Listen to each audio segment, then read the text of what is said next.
बच्चा तो बिल्कुल ही खाना नहीं खाता। जब आप पेरेंट्स का ये स्टेटमेंट सुनते हैं तो आपके दिमाग में ये बात आती है कि ऐसी कौन सी वजह हो गई कि जिससे बच्चे को जो है लॉस ऑफ एपेटाइट हो रहा है। पर अगली ही लाइन में वो ये कहते हैं कि इसको चिप्स और तरह तरह के नमकीन और चॉकलेट्स और ये जो मार्केट के चीज़ें हैं बहुत अट्रैक्टिव पैकेजिंग में, ये सारी तो बहुत पसंद है, पर इसको घर का खाना पसंद नहीं है। तो अब मेरी बात आप ये सुने कि बच्चे को पहली बार उस चीज़ का टेस्ट किसने लगाया था। बच्चा खुद कमाता नहीं है और ना ही उसने पहली बार जब खाया था तो खुद से खरीद के खाया था। तो ये मतलब ये हुआ कि हमने उसको आदत लगवाई है। और एक बात है कि हमेशा बुरी आदतों को अनलर्न करना थोड़ा मुश्किल काम होता है, बजाय इसके कि बुरी आदतें सिखाई ही ना जाएं। तो अगर आपके बच्चे छोटे हैं तो कभी भी उनको इस आदत में ना डालें। अधिक से अधिक घर के प्रिपेयर्ड चीज़ें, भले ही वो चिप्स और नमकीन आप घर पे प्रिपेयर करते हो ना, तो वो उतनी ज़्यादा नुकसानदायक नहीं होती, क्योंकि वो बार बार उसी ऑयल को उबालना जो कमर्शियली होता है और हाइड्रोजनेटेड होके वो नुकसानदायक हो जाता है ऑयल। और बहुत ज़्यादा नमक और प्रिजर्वेटिव्स ऐसी चीज़ें डालते हैं जो काफ़ी एडिक्टिव भी हो सकती हैं टेस्ट में। घर में प्रिपेयर करें।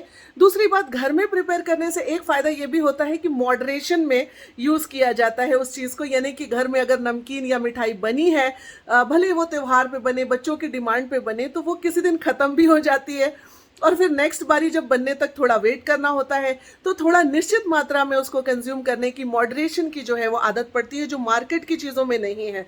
वो आप जब चाहे जितना चाहे, शायद 10 रुपए या शायद कभी 5 रुपए, ऐसे भी आप वो लेके और वो तुरंत ही इंस्टेंटली वो उनको मिल जाता है और वो खा सकते हैं।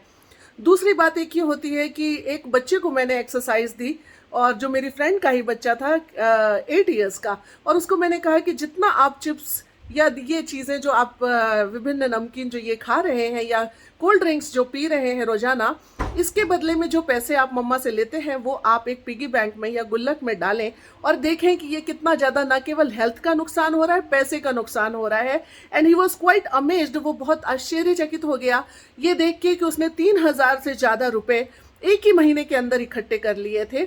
और ऑफ कोर्स ये एक सबक ऐसा है कि पैसे देके आप बुरी चीज़ें तो नहीं खरीदना चाहेंगे जो बच्चे के लिए हेल्दी ना हो।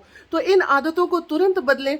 अधिक से अधिक कोशिश करें कि आपकी किचन से प्रिपेयर्ड हो, वैरायटी का फूड प्रिपेयर्ड हो। बहुत सारी क्विजीन, बहुत प्रकार के व्यंजन हमारे देश में हैं, और जो लोकल जो मसाले और जो लोकल जो सब्जियां और जो फल होते हैं वो हमेशा बहुत ही अच्छे होते हैं, तो उनको प्रेफरेंस दीजिए।